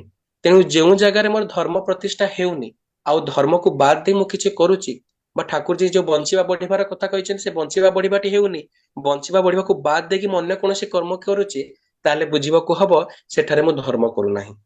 ଠିକ ସେମିତି କଥାରେ ମିଷ୍ଟତା ଥାଉ, କିନ୍ତୁ ସେ ମିଷ୍ଟତା ଭିତରେ ଦେଖି ମୁଁ ଯେମିତି ସତକୁ ନେଇକି କଥା କହେ। ଯଦି ମୋର କୌଣସି ଦିଗ ଭିତରେ ଦେଖି, ମୋର କଥା ଭିତରେ ଦେଖି କି ମୋ କାର୍ଯ୍ୟ ଭିତରେ ଦେଖି ସତଟି ପ୍ରକାଶ ନ ହେଇକି ଯଦି ଅସତ୍ୟ ମୁଁ ପ୍ରକାଶ କରୁଛି, ତାହେଲେ ମୋର କଥାରେ ସେ ମିଷ୍ଟତାର କିଛି ଲାଭ ନାହିଁ। ତେଣୁ ସେ କଥାରେ ମିଷ୍ଟତା ଏବଂ ସହାନୁଭୂତି, ବହୁ ଜାଗାରେ ସେ ସହାନୁଭୂତିକୁ ଆମେ ମାନେ ବୁଝୁ ଯେ ଲୋକକୁ ସାହାଯ୍ୟ କରିବା, କିନ୍ତୁ ଠାକୁରଜୀ ବୁଝେଇ କହୁଛନ୍ତି ସହାନୁଭୂତିରେ ଗୋଟେ ଏମିତି କାପାସିଟି ଅଛି ଯେ ମଣିଷ କଣ କରେ ନା, ନିଜର କଥା ତ ଜାଣିପାରେ ଜାଣିପାରେ, ପୁଣି ଅପର ପର ଲୋକଙ୍କର ଯେତେ ସବୁ ଫିଲିଙ୍ଗସକୁ ବି, ବେଦନାକୁ ବି ବୁଝିପାରେ। The ability to share and understand another's person ability and feelings. ଗୋଟେ ମଣିଷ କଣ ଚାହୁଁଛି, ଯେମିତି ଠାକୁରଜୀ କହିଛନ୍ତି, ନାମଦେନ ଭିତରେ ଦେଖି ତୁମ ଭିତରେ ଏତେ ଭାବାନ୍ତର ସୃଷ୍ଟି ହୋଇପାରେ ଯେ ତମେ ଗୋଟେ ମଣିଷକୁ ଦେଖି ଦଉ ଦଉ ଜାଣିଯିବ ଇଏ କି ପ୍ରକାର ମଣିଷ, ଇଏ କେଉଁ ଉଦ୍ଦେଶ୍ୟ ନେଇକି ଆସିଛି, ବା ଇଏ କଣ କରିପାରେ। ଠିକ ସେମିତି ଏ ସହାନୁଭୂତିର ଅର୍ଥ ହେଉଛି ଯେ ମୁଁ ଗୋଟେ ମଣିଷକୁ ଦେଖିକି ଜାଣି ଯାଇପାରିବି ଆର କଣ ଆବଶ୍ୟକତା ଅଛି। ଡିପି ୱାର୍କ ଭିତରେ ଦେଇକି ଯଦି ଗୋଟେ ମଣିଷକୁ ନିଜର କରିପାରୁନି, ଡିପି ୱାର୍କ ଭିତରେ ଦେଇକି ମୁଁ ଯାହା ଘରକୁ ଯାଉଛି, ସେ ଘରର କୁକୁର ଯିଏ ଅଛି ସେ ଯଦି ମତେ କାମୁଡିବାକୁ ଗୋଡଉଛି, ଆସିକି ଓଲଟା ମତେ ମୋ ଦେହରେ ଘଷିକି ଲାଞ୍ଜ ହଲଉନି, ତାଙ୍କ ଘରେ ଯଦି ବିଲେଇ ଅଛି ସେ ମତେ ରାମ୍ପିବାକୁ ଚେଷ୍ଟା କରୁଛି, କିନ୍ତୁ ଯଦି ଆସି ମୋ ଦେହରେ ଘଷି ମୋ ଦେହରେ ଗେଲ ହେଉନି, ତାହେଲେ ମୋ ଭିତରେ ତ ସେ ଭାବନା ଆସିନି, ମୋ ଭିତରେ ସେ ଭଲ ପାଇବା ସୃଷ୍ଟି ହେଇନି। ମୁଁ ତ ଆଉ ଜଣକୁ ଦେଖିକି ତା ମନର କଥା ବୁଝିପାରୁନି, ତାହେଲେ ତା ଭିତରେ ଦେଖିବି ସେଟା ବି ବହୁ ସମୟ ପର୍ଯ୍ୟନ୍ତ ୱାର୍କଆଉଟ ହେଇପାରିବନି। ତେଣୁ ଏ ସମସ୍ତ ଜିନିଷ ଯାହା ଭିତରେ ଅଛି, ବ୍ୟବହାରରେ ସମ୍ବର୍ଦ୍ଧନା, ଏ ଭାବନାଟା ବି ବହୁତ ଉଚ୍ଚ କୋଟିର ଭାବନା। ଯେମିତି ସମ୍ବର୍ଦ୍ଧନାକୁ ବୁଝିବାକୁ ଗଲେ, ସମ୍ ମିନ୍ସ ଟୁଗେଦର, ୱାନ୍ ମିନ୍ସ ନରିଶ ଆଣ୍ଡ କଲ୍ଟିଭେଟ, ନା ମିନ୍ସ ୱେଲ୍ଥ। ମାନେ ଦିଗ, ଜୀବନର ସବୁ ଦିଗ ଦେଇକି ମଣିଷ ଯେତେବେଳେ ନରିଶମେଣ୍ଟ ପାଏ, ସବୁ ଦିଗ ଦେଇକି ଯେତେବେଳେ ସେ ତାର ପର୍ସନାଲିଟିକୁ କଲ୍ଟିଭେଟ କରିବାକୁ ଲାଗେ, ତାର ବ୍ୟବହାର ଭିତରେ ଦେଇକି ସେଟା ପ୍ରସ୍ଫୁଟିତ ହୁଏ। ଯେମିତି ଅସତ୍ ବ୍ୟବହାର ବହୁତ ଜଲ୍ଦି ମଣିଷର ଆଖିଲୋଚନକୁ ଆସିଯାଏ, ସେମିତି ସତ୍ ବ୍ୟବହାରଟା ସେତେ ଶୀଘ୍ର ଆସେନି, ଆସିବାକୁ ବହୁତ ସମୟ ଲାଗେ। ଆଉ ଏମିତି ଭାବେ ଆସିବା ଦରକାର ଯାହା ଭିତରେ ଦେଖି ସମସ୍ତେ ଯେମିତି ତୁମ ଠାରୁ ସନ୍ତୋଷ ଲାଭ କରୁଥିବେ। ଯେମିତି ଠାକୁରଜୀଙ୍କ କଥା, ଠାକୁରଜୀ କହିଛନ୍ତି କୋଉ ମୁହୂର୍ତ୍ତରେ ତୁମେ ଜାଣିବ ଯେ ମୁଁ ତୁମକୁ ଭଲ ପାଏ, ତୁମ ସଂସ୍ପର୍ଶରେ ଆସୁଥିବା ପ୍ରତ୍ୟେକଟି ଲୋକ କେବଳ ଲୋକ ତ ନୁହନ୍ତି, ପ୍ରତ୍ୟେକଟି ଜୀବସତ୍ତା ଯଦି ତୁମକୁ ନେଇକି ସିକ୍ୟୁର ଫିଲ୍ କରୁଛି, ସେଫ ଫିଲ୍ କରୁଛି, ତୁମକୁ ନେଇକି ଆନନ୍ଦ ପାଉଛି, ତୁମ ଦ୍ଵାରା ସେବା ପାଉଛି, ଜାଣିବ ଯେ ମୁଁ ତୁମକୁ ଭଲ ପାଏ। ତେଣୁ ଏ ବ୍ୟବହାର ସମ୍ବର୍ଦ୍ଧନା ଏଇଗୁଡିକ ମହତ୍ ଗୁଣ। ଏଇ ମହତ୍ ଗୁଣ ଗୁଡିକ ଯାହା ଭିତରେ ଆସିନି, କେମିତି ଜଣା ପଡିବ ଯେ ତା ଭିତରେ ଭକ୍ତି ଆସିଛି?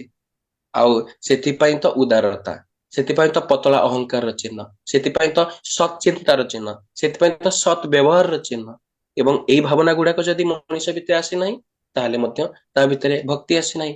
ତେଣୁ ମୋ ଭିତରେ ଯେତେ ଭାବାନ୍ତର ସୃଷ୍ଟି ହଉନା କାହିଁକି, କୀର୍ତ୍ତନ ଭିତରେ ଦେଖି ମୋ ଆଖିରେ ଯେତେ ବି ଲୁହ ଝରି ପଡୁନା କାହିଁକି, ଆଲୋଚନା ଭିତରେ ଦେଖି ଯେତେ ବି ମୁଁ ଚାର୍ଜ ହେଇଯାଏ ନା କାହିଁକି, ତାର କଣ୍ଟିନ୍ୟୁଟିଟା ମେଣ୍ଟେନ କରିବା ପାଇଁ ହେଲେ ମୁଁ ଭାବେ ଏ ମହତ୍ ଗୁଣର ନିହାତି ଭାବରେ ମୋ ଭିତରେ ଆବଶ୍ୟକତା ରହିଛି।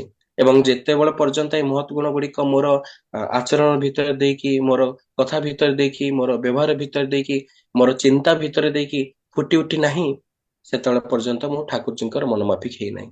ସେଥିପାଇଁ ତ ଆଚାର୍ଯ୍ୟ ଦେବଙ୍କର ଏ କଥା ଯେ ତୁମେ ଏଇ ଜୟଗୁରୁ ଧ୍ୱନି ଭିତରେ ଦେଇକି, କି ତୁମେ ସତ୍ସଙ୍ଗ ଯିବା ଭିତରେ ଦେଇକି, କି ଧଳା ପୋଷାକ ପିନ୍ଧିବା ଭିତରେ ଦେଇକି ନୁହେଁ, କିନ୍ତୁ ତୁମେ ତୁମ ଚରିତ୍ର ଭିତରେ ଦେଇକି ମଣିଷକୁ ବତେଇ ଦିଅ ଯେ ତୁମେ ଠାକୁରଜୀଙ୍କର ସନ୍ତାନ। ତେଣୁ ମୋର ଚରିତ୍ର ଭିତରେ ଦେଇକି ମୁଁ ବତେଇବି ଯେ ମୁଁ ଠାକୁରଜୀଙ୍କର ସନ୍ତାନ। ଆଉ ଏଇଟା କଣ ଏତେ ସହଜ? ମୁଁ ଆର ଟିକେ ଗୋଟେ ଦୁଇଟା ଉଦାହରଣ ରଖିକି ମୋର ବକ୍ତବ୍ୟ ସାଙ୍ଗ କରିବି। ଯେମିତି ମୁଁ ପଢୁଥିଲି, ଯୋଉଠି ପିଜି କରୁଥିଲି, ସେତେବେଳେ ମୁଁ ଫାର୍ଷ୍ଟ ଇୟରରେ ଥିଲାବେଳେ ମୋ ସହିତ ମୋ ରୁମରେ ସେକେଣ୍ଡ ଇୟର ଭାଇମାନେ ବି ରହୁଥିଲେ। ସମସ୍ତେ ନନଭେଜ ଖାଆନ୍ତି। ସେଥି ଭିତରୁ ଜଣେ ଭାଇ ଥିଲେ, ତାଙ୍କ ନାଁ ରାହୁଲ। ସେ ଯେତେବେଳେ ନନଭେଜ ରୋଷେଇ କରନ୍ତି, ସେ ଜାଣି ଶୁଣିକି ସେ ନନଭେଜ ହାତରେ ମୋ ପାଖକୁ ଆସିକି ମୋ ସହିତ ଗପନ୍ତି।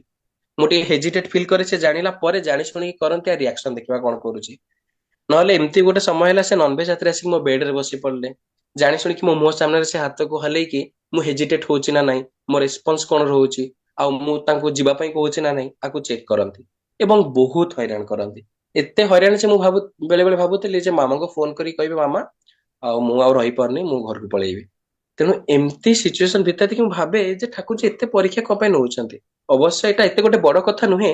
ତଥାପି ଛୋଟବେଳେ ଯେ ପିଆଜ ରସୁଣର ସ୍ମେଲ ବି ଜାଣିନି, ଯେତେବେଳେ ସେ ନନଭେଜ ସ୍ମେଲ ଟାକୁ ଏତେ ପାଖରୁ ଫିଲ୍ କରୁଥିବ, ତାକୁ କେତେ ଜୋର ବାନ୍ତି ଲାଗୁଥିବ, ଏଇଟା ଆପଣ ମାନେ ଠିକ ଭାବରେ ବୁଝିପାରୁଥିବେ। ତେଣୁ ଏମିତି ବଢି ଚାଲିଲା ସମୟ। ତାଙ୍କର ପିଜି ସରିଗଲା, ମୋର ସେକେଣ୍ଡ ଇୟର ହେଲା। ଯେତେବେଳେ ତାଙ୍କର ପିଜି ସରିଗଲା, କିଛି ନୂଆ ପିଲା ଆସିକି ହୁଏ। ଯୋଉ ନୂଆ ପିଲାମାନେ ରହିବାର ହେଲା, ସେ ଭାଇ ଚାଲିଗଲା ପରେ ମାସେ 2 ମାସ ପରେ ମୁଁ ଜାଣିବାକୁ ପାଇଲି ଯେ ସେ ନୂଆ ପିଲାମାନେ ମତେ କହିଲେ ଯେ ଆମକୁ ରାହୁଲ ଭାଇ କହିଥିଲେ ଅବିନାଶ ଗୋଟେ ସ୍ପିରିଚୁଆଲ ପିଲା, ସେ ବହୁତ ଭଲ, ଆଉ ମୁଁ ଜାଣି ଜାଣିକି ତାଙ୍କ ସହିତ ବହୁତ ଲାଗେ, କାରଣ ମୁଁ ତାକୁ ବହୁତ ଭଲ ପାଏ ତ। କିନ୍ତୁ ମୁଁ ତମମାନଙ୍କୁ ଟିକେ ଭଲ ପାଇବାର ସହିତ ଅନୁରୋଧ କରୁଛି, ତାକୁ କେହି ହଇରାଣ କରିବନି। ତାର ଯେମିତି ଯାହା ଦରକାର ସେମିତି କରିଦବ। ଆଉ ଯୋଉ ଭଳି ଭାବରେ ସେ ଯେମିତି ତାର ସବୁ ଜିନିଷ ଏକା ରଖିକି ସାଇତିକି ରଖେ, କେହି ହାତ ମାରିବନି, କେହି ହଇରାଣ କରିବନି, ତାର ସୁବିଧା ଅସୁବିଧା ଟିକେ ତା ପାଖରେ ଥିବ। ଏ କଥାଟା ଶୁଣିକି ମୋ ଆଖିରୁ ଲୁହ ଆସିଗଲା ଯେ ମୁଁ ବର୍ଷ ସାରା ଯାହାକୁ ଭାବୁଥିଲି ମତେ ହଇରାଣ କରୁଛନ୍ତି, ସିଏ ପରବର୍ତ୍ତୀ ମୁହୂର୍ତ୍ତରେ ଯୋଉ ନୂଆ ପିଲାମାନେ ମୋ ସହିତ ରହିବେ, ତାଙ୍କୁ ଆଡଭାଇସ ଦେଇକି ଯାଇଛନ୍ତି ଯେ ମୋ ସହିତ ଭଲରେ ରହିବେ, ମୋର ଅସୁବିଧା କଣ ହେଲେ ମୋ କଥା ଟିକେ ବୁଝୁଥିବେ। ତେଣୁ ମୁଁ ବୁଝିଲି ଯେ ଏଇଟା ହଉଛି ହିଡେନ ଜାର୍ଜନ, ଯେ ତୁମକୁ ଠାକୁରଙ୍କ କଥା କହିବାର ଆବଶ୍ୟକତା ନାହିଁ, କଥା ଭିତରେ ଦେଇକି ତୁମକୁ ସେ କେମିତି କେତେ ସୁନ୍ଦର ସେଟା ବ୍ୟକ୍ତ କରିବାର ଆବଶ୍ୟକତା ନାହିଁ, କିନ୍ତୁ ତୁମର ଆଚରଣ ଭିତରେ ଦେଇକି ହୁଏତ ସେ ବୁଝିଯିବେ ଯେ ଠାକୁରଜୀ କେମିତି। ଏମିତି ଅନେକ ଲୋକ ମୋ କଣ୍ଟାକ୍ଟରେ ଅଛନ୍ତି, ଯୋଉମାନେ ସତ୍ସଙ୍ଗୀ ନୁହନ୍ତି, ଯୋଉମାନେ ଦୀକ୍ଷା ଗ୍ରହଣ କରିନାହାନ୍ତି, କିନ୍ତୁ ମତେ ବହୁବାର ଆସିକି କୁହନ୍ତି ଯେ ଆମ ପୁଅଟା ବହୁତ ଦୁଷ୍ଟ ହଉଛି, ବାବୁ ତୁମେ ଯେତେବେଳେ ସତ୍ସଙ୍ଗ ଯିବ ତାକୁ ଟିକେ ନେଇଯିବ। ତାମାନେ ସେମାନେ ଦୀକ୍ଷା ଗ୍ରହଣ ନ କଲେ ମଧ୍ୟ ତାଙ୍କ ମନରେ କୌଣସି ନା କୌଣସି ପଏଣ୍ଟରେ ଏଇଟା ଷ୍ଟ୍ରାଇକ୍ କରୁଛି ଯେ ସତ୍ସଙ୍ଗ ଗଲେ ଆମ ପୁଅ ଭଲ ହେଇଯିବ, ଠିକ ରାସ୍ତାକୁ ଆସିଯିବ। ଅନେକ ଜଣ ଏମିତି କୁହନ୍ତି, ତମେ ଟିକେ ଫ୍ରି ହଉନ, ଫ୍ରି ହେଲେ ଆମ ପୁଅକୁ ନେଇକି ଟିକେ ଠାକୁରଙ୍କ କଥା ହେଲେ କୁହନ୍ତ। ଏଇ ପାଠ ପଢିବା ଭିତରେ ଦେଇକି ବହୁତ ଜଣ ଗାର୍ଡିଆନ କୁହନ୍ତି ଯେ ତୁମେ ଏଟାକୁ ପଢିଲା ଭିତରେ ଦେଇକି ଟିକେ ଟିକେ ତମ ଠାକୁରଙ୍କ କଥା କହିବା, ଆମେ ଚାହୁଁ ଯେ ସେ ତମ ଠାକୁରଙ୍କ କଥା ଟିକେ ଜାଣୁ। ଦୋ ତାଙ୍କ ପରିବାରରେ, ତାଙ୍କ ବଂଶରେ କେହି ଠାକୁରଜୀଙ୍କର ଗ୍ରହଣ କରିନାହାନ୍ତି। ତେଣୁ ମୁଁ ଭାବେ ଯେମିତି ଶ୍ରୀ ଶ୍ରୀ ଦାଦାଙ୍କର କଥା ଅଛି ଯେ ପୂଜନୀୟ ଅବିନ ଦାଦା ଯେତେବେଳେ ତାଙ୍କ ଏଜର ହେବେ, ସାରା ଦୁନିଆ ଠାକୁର ଠାକୁର କହୁଛି କି କହୁଥିବ, ତ ଏଇଟା ଆକ୍ଚୁଆଲି ବାସ୍ତବରେ ସତ୍ୟ କଥା। ଏମିତି ବହୁତ ଜଣ ଆମ ଡିପିଆର ଭିତରେ ଦେଇକି ଆମ ଲିଷ୍ଟରେ ସିନା ନାହାନ୍ତି ଯେ ସେମାନେ ଦୀକ୍ଷା ଗ୍ରହଣ କରିନାହାନ୍ତି ବୋଲି, କିନ୍ତୁ ଏମିତି ଅନେକ ଘରେ ଆପଣ ଠାକୁରଜୀଙ୍କର ବିଗ୍ରହ ଦେଖିବାକୁ ପାଇବେ।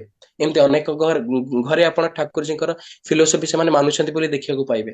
ମୁଁ ମୋ କଥା କହୁଛି, ଯେତେବେଳେ ଯେହେତୁ ସତ୍ସଙ୍ଗୀ ଫ୍ୟାମିଲିରେ ମୋର ଜନ୍ମ, ଛୋଟବେଳୁ ଠାକୁରଙ୍କୁ ନେଇକି ଚାଲିଛି, ଯେତେବେଳେ ଟିଚର୍ସ ଡେ ଆସେ, ତେଣୁ ଟିଚର୍ସ ଡେ ରେ ମୁଁ ଦେଖେ ମୋ ସାଙ୍ଗମାନେ ସବୁ ସାର୍ ମାନଙ୍କର କେକ୍ କାଟିକି ତାଙ୍କୁ ସବୁ ଡାଏରୀ ଆଉ ପେନ୍ ଗିଫ୍ଟ ଦିଅନ୍ତି। ତେଣୁ ମୁଁ କଣ କରେ, ମୁଁ ଗୋଟେ ଲେଖା ସତ୍ୟାନ୍ୱେଷଣ ନେଇକି ମୋ ସାର୍ ମାନଙ୍କୁ ଗିଫ୍ଟ ଦିଏ। ସ୍କୁଲରେ ପଢିଲା ବେଳେ ଯାହାଙ୍କ ପାଖରେ ଟ୍ୟୁସନ ହଉଥିଲି ତାଙ୍କୁ ସତ୍ୟାନ୍ୱେଷଣ ଗିଫ୍ଟ ଦେଇଥିଲି। +2 ସାଇନ୍ସ ପଢିଲା ବେଳେ ଗୋଟେ ମ୍ୟାଥ ଟ୍ୟୁସନ ଯାଉଥିଲି, ସେ ସାର୍ କୁ ସତ୍ୟାନ୍ୱେଷଣ ଗିଫ୍ଟ ଦେଇଥିଲି। ଗୋଟେ ଇଂଲିଶ ସାର୍ ମୋର ବହୁତ ଫେଭରାଇଟ ଥିଲେ, ତାଙ୍କୁ ଭାବିଲି ତାଙ୍କୁ ଓଡିଆ ସତ୍ୟାନ୍ୱେଷଣ ନ ଦେଇକି ଇଂଲିଶ ସତ୍ୟାନ୍ୱେଷଣ ଟା ଦେବେ, ଇଏ ପଢିବେ। ତାଙ୍କୁ ନେଇକି ମୁଁ ଯେତେବେଳେ ଦିଏ, ତାଙ୍କ ସହିତ କଥା ହବାକୁ ଡର ଲାଗେ, ସେତେବେଳେ ଡର ଲାଗୁଥିଲା, କିନ୍ତୁ ସେ ଡରି ଡରିକି ବି କହେ, ସାର୍ ଏଇଟା ବହୁ ମୂଲ୍ୟବାନ ବହି ମୋ ପାଇଁ, ମୁଁ ଆକୁ କୋଉଠି ତଳେ ବି ଥୋଇନି, ତେଣୁ ଆପଣ ଟିକେ ଆକୁ ସାଇତିକି ରଖିବେ, ଆଉ ପ୍ଲିଜ ଦୟାକରି ସବୁ କିଛି ପଢିବେ। ତେଣୁ ମୁଁ ମୋର ଗିଫ୍ଟ ଭିତରେ ଦେଇକି ମୋର ସବୁ ଶିକ୍ଷକ ମାନଙ୍କୁ ସତ୍ୟାନ୍ୱେଷଣ ବହିଟା ଦିଏ, କାରଣ ଭାବେ ଯେ ସତ୍ୟାନ୍ୱେଷଣ ବହି ପଢିବା ଭିତରେ ଦେଇକି ହୁଏତ କୌଣସି ଜାଗାରେ କୌଣସି ଶବ୍ଦ ଭଲ ଲାଗିବା ଭିତରେ ଦେଇକି ସେ ଠାକୁରଜୀଙ୍କୁ ବୁଝିବା ଭିତରେ ଦେଇକି ମେ ବି ଦୀକ୍ଷା ନେଇଯିବେ। ଏମିତି ଅନେକ ଲୋକଙ୍କୁ ମୁଁ ଦେଖେ ଯୋଉମାନେ ଦୀକ୍ଷା ଗ୍ରହଣ ନ କଲେ ମଧ୍ୟ ଠାକୁରଜୀଙ୍କର ଫିଲୋସଫିର ଅନେକ କଥା ଜାଣିଛନ୍ତି, ଅନେକ କଥା ମୋ ଭିତରେ ମୋ ସହିତ ଯୁକ୍ତିଯୁକ୍ତ ଭିତରେ ଦେଇକି ରଖନ୍ତି, ଏବଂ ନେଗେଟିଭିଟିରୁ ଅଧିକା ପଜିଟିଭିଟି ଦେଖିବାକୁ ମିଳେ। କିଛି ନେଗେଟିଭିଟି ତାଙ୍କ ଭିତରେ ସୃଷ୍ଟି ହେଲେ ମଧ୍ୟ ତାକୁ ସେ ପଜିଟିଭଲି ବୁଲେଇକି ଆଉ ଓଲଟା ପଜିଟିଭ ଭିତରେ ଦେଇକି ବୁଝିବାକୁ ଚେଷ୍ଟା କରନ୍ତି। ଏଇଟା ଏଇ ସେନ୍ସରେ। ଗୋଟେ ମିଟିଂ କୁ ଯାଇଥିଲି, ସେ ମିଟିଂ ରେ ଜଣେ ସାର୍, ସେ ଦୀକ୍ଷା ନ ନେଲେ ମଧ୍ୟ ସେ ଆରମ୍ଭ କରୁଛନ୍ତି ଭାରତର ଅବନତି ଡିଜେନେରେସନ ସେଇ ସମୟରୁ ଆରମ୍ଭ ହେଇଛି। ତେଣୁ ଭାବିଲି ଏଇଟା କେମିତି ସମ୍ଭବ, ବୁଝିଲା ଠାରୁ ଜାଣିଲି ଯେ ସେ ସତ୍ୟାନ୍ୱେଷଣ ପାଠ କରନ୍ତି। ତେଣୁ ଆ, ଯୋଉ କୁହନ୍ତି ଲିଷ୍ଟ ଭିତରେ ଦେଇକି ବା ଲିଗାଲି ବା ଇନଫରମେସନ ଡାଟା ମୋ ପାଖରେ ସିନା ନାହିଁ, କିନ୍ତୁ ଏମିତି ଏ ଦୁନିଆରେ ଅନେକ ଲକ୍ଷ ଲକ୍ଷ କୋଟି କୋଟି ଲୋକ ଅଛନ୍ତି ଯୋଉମାନେ ଠାକୁରଜୀଙ୍କ ଭାବରେ ଭାବାୟିତ। କିନ୍ତୁ ସବୁଠୁ ଦୁଃଖ ଲାଗେ ଯେ ଏ, ମୁଁ ମୁଁ ବି ତା ଭିତରେ ମୁଁ ନିଜକୁ ରଖେ, ଯେମିତି ଅନ୍ଧ ହେବା ତ ଦୁର୍ଭାଗ୍ୟ ସତ, କିନ୍ତୁ ଜଷ୍ଟିଚ୍ୟୁତ ହେବା ଆହୁରି ଦୁର୍ଭାଗ୍ୟ। ସେମିତି ମୁଁ ଠାକୁରଜୀଙ୍କୁ ଛୋଟବେଳୁ ଗ୍ରହଣ କରି ଚାଲିଲେ ମଧ୍ୟ ବୋଧ ଶକ୍ତି ଆସିବାକୁ ବହୁ ବର୍ଷ ଲାଗିଗଲା, ଏବଂ ବୋଧ ଶକ୍ତି ଆସିବାକୁ ବହୁତ ବର୍ଷ ଲାଗିଲା ପରେ ଯୋଉ ମୁହୂର୍ତ୍ତରେ ଠାକୁରଜୀଙ୍କୁ ଠିକ ଠିକ ଭାବରେ ବୁଝିବାକୁ ଆରମ୍ଭ କଲି, ବୁଝିଲେ ମଧ୍ୟ କର୍ମରେ ସେଇଭଳି ଭାବରେ ହେଉନି। ଯେମିତି ପୂଜନ ଅବିନ୍ଦାଙ୍କର ଗୋଟେ ଭଜନ ଅଛି ଯେ ତୁମେ ଯେମିତି କରି ମତେ ଚଲାଇବାକୁ ଚାହଁ, ମୁଁ ସେଇଭଳି ଭାବରେ ଚାଲି ପାରୁନି। ମନରେ ମୋର ନିତ୍ୟ ଆସେ ହଜାର ବାହାନା, ଯେ ମୁଁ କେମିତି କରି ଫାଙ୍କି ଦେବି, କେମିତି କରି ଠକିଦେବି। ତୁମେ ସିନା ମତେ ଚାହଁ ନି ଉର୍ଦ୍ଧ୍ୱରେ ରଖିବା ପାଇଁ, ହେଲେ ମୁଁ ତ ହାଏ ସେମିତି କରି ଚାଲି ପାରୁନି। ତେଣୁ ମୁଁ ଭାବେ ଯେ ଏକରେ ତ ଠାକୁରଜୀଙ୍କୁ ବୁଝିବା ପାଇଁ ଠାକୁରଜୀ କିଏ, ଠାକୁରଜୀ କେଉଁ ଉଦ୍ଦେଶ୍ୟ ନେଇ ମତେ ପଠେଇଛନ୍ତି, ଏଇ ଯୋଉ ଅଲ୍ଟିମେଟ କ୍ୱେଶ୍ଚିନ୍ ର ଆନ୍ସର ପାଇବା ପାଇଁ ବହୁ ବର୍ଷ ଲାଗିଗଲା। ବହୁତ ଶକ୍ତି ମ୍ୟାଚୁରନେସ ଆସିନଥିଲା, ଏବଂ ସେ ମ୍ୟାଚୁରିଟି ଆସିଲା ପରେ, ବୁଝିଲା ପରେ, ଜାଣିଲା ପରେ ମଧ୍ୟ କର୍ମରେ କରିପାରୁନାହିଁ। ଜାଣିଛି ଯେ ଯେମିତି ସାଇକେଲ ଟେ ନୂଆ ନୂଆ ଆମେ ଶିଖୁ, ପେଡାଲିଂ କରିବାକୁ ପଡେ, ସବୁ ବହୁତ କିଛି କରିବାକୁ ପଡେ, କିନ୍ତୁ ମୁଖ୍ୟ ଜିନିଷଟା ତ ହ୍ୟାଣ୍ଡେଲ ସମ୍ଭାଳିବା। ବାଇକ ଚଲେଇଲା ଭିତରେ ଡାହାଣ ହାତରେ ଏକ୍ସିଲେଟର ଧରୁଥିବ, ବାଁ ହାତରେ କ୍ଲଚ ଧରୁଥିବ, ବାଁ ଗୋଡରେ ଗିୟର ପକଉଥିବ, ଡାହାଣ ଗୋଡରେ ବ୍ରେକ୍ ମାରୁଥିବ, କିନ୍ତୁ ଏ ସବୁ ଭିତରେ ଦେଖି ମୂଳ ଜିନିଷଟା କଣ, ହ୍ୟାଣ୍ଡେଲ ଟାକୁ ସିଧା କରିକି ଠିକ ଭାବରେ ଧରିବା। ଠିକ ସେମିତି ସତ୍ସଙ୍ଗ ଜଗତରେ ଅନେକ କଥା କୁହ ନା କାହିଁକି, ଯଜନା ଇଷ୍ଟପତି ସୁସ୍ଥ ସଦାଚାର ମାନ ନା କାହିଁକି, ସୁନ୍ଦର ସୁନ୍ଦର କଥା ବ୍ୟକ୍ତ କରିପାର ନା କାହିଁକି, ବହୁତ କିଛି ପଢିବା ଭିତରେ ଦେଖି ବହୁତ କିଛି ନଲେଜ ଗେନ୍ କରିଦେଇକି ସତ୍ସଙ୍ଗ ଜଗତରେ ବାହା ବାହା ବି ନେଇଯାଉ ପାର ନା କାହିଁକି, କିନ୍ତୁ ସେଇ ହ୍ୟାଣ୍ଡେଲିଂ କାମଟା କିଏ କରେ? ଆଟ ଦ ଏଣ୍ଡ ସତମନ୍ତ୍ର ନାମ ଧ୍ୟାନ। ତ ସତମନ୍ତ୍ର ନାମ ଧ୍ୟାନର ଏତେ କରାମତି, ଦ ୟୁନିଭର୍ସାଲ ଟନିକ, ଏମିତି ଗୋଟେ ଆଣ୍ଟିବାୟୋଟିକ ଯାହାକୁ ପାନ କଲେ ଆଉ ରୋଗ ବ୍ୟାଧି ତ ହବନି, ରୋଗ ବ୍ୟାଧି ପାଇଁ କୌଣସି ମେଡିସିନ ବି ଖାଇବାର ଆବଶ୍ୟକତା ନାହିଁ, ଦ ଗ୍ରେଟେଷ୍ଟ ପ୍ରିଭେନ୍ସନ। ଏ ସବୁ ଜିନିଷ ଜାଣିଲା ପରେ ମଧ୍ୟ ନାମ ଧ୍ୟାନ ଟା କଣ ଦିନକୁ ସେତିକି ଘଣ୍ଟା ହୁଏ? ବହୁ ବାର ଭୁଲିଯାଏ। ମୁଁ ଯେତେବେଳେ ଛୋଟ ଥିଲି, ମ୍ୟାକ୍ସିମମ୍ ସମୟ ଯେତେବେଳେ ମୁଁ ବାଥରୁମ କୁ ଯାଏ, ଅଭିଳାଷ ଭାଇ ସମୟ ଅତିକ୍ରାନ୍ତ ହୋଇଛି। ଜୟଗୁରୁ। ଆଜ୍ଞା ଦାଦା, ଜୟଗୁରୁ ଜୟଗୁରୁ। ମୁଁ ଆଖି ବନ୍ଦ କରି କହିବା ଭିତରେ ଦେଖି ସମୟ ଜାଣି ପାରିଲେନି, କ୍ଷମା କରିବେ। ସମୟ ଯଦି ଗଡିଗଲା ସେଥିପାଇଁ ସମସ୍ତ ପାଖରେ କ୍ଷମା ଚାହୁଁଛି। ସର୍ବଶେଷରେ ସମସ୍ତଙ୍କର ମଙ୍ଗଳ ଉଦ୍ଦେଶ୍ୟ କାମନା କରିବାର ସଙ୍ଗେ ସଙ୍ଗେ ଆଜି ଏଠାରେ ଉପସ୍ଥିତ ସମସ୍ତଙ୍କ ପାଖରେ ମୋର ପ୍ରଣାମ। ଯେଉଁମାନେ ଭୋଗ ନିବେଦନ କରିଛନ୍ତି ତାଙ୍କର ସାର୍ବିକ ମଙ୍ଗଳ ପରମ ପ୍ରାର୍ଥନା ରଖୁଛି। ଦାଦା ପ୍ରଣାମ, ଜୟଗୁରୁ। ଖୁବ ସୁନ୍ଦର ଜୟଗୁରୁ ଅଭିଳାଷ ଭାଇ।